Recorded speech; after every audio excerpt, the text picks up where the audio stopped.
Yes. Okay. Denkt an Mimik und Gesicht. Die Eheschließung von Gottfried und Beatrix.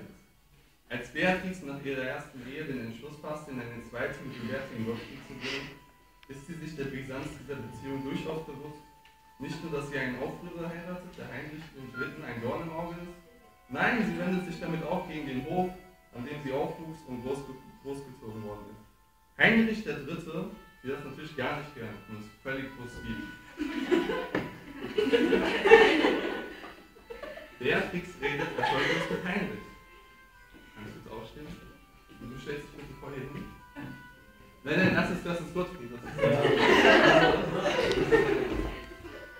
Schnurstracks beschließt Heinrich III. Persönlich über die Apenninen nach Italien zu marschieren, um dieser Ehe ein Ende zu bereiten.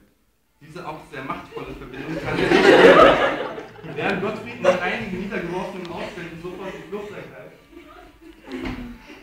beschließt Beatrix, mutig wie sie ist, das Gespräch mit Heinrich III. Zu suchen. Doch vergebens. Sie wird als Geisel nach Deutschland zurückgebracht.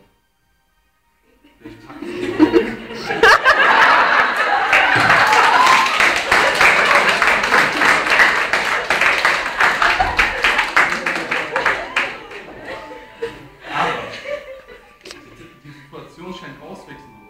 Beatrix in Haft und der Bärtige auf der Flucht. Doch wie es das Schicksal will, stirbt Heinrich III. Kurz darauf und die ersehnte Freilassung ist endlich da. Hals über Kopf fallen sich Beatrix und die Bärtige in die Arme. Beatrix hat durchgehalten, nicht umsonst zitieren alte Quellen Beatrix wie folgt. Sie war, wie man sagt, eine Dame von großer Tugend, eine Prinzessin von großer Frömmigkeit, von ebenso großer Klugheit und von männlicher Herzhaftigkeit.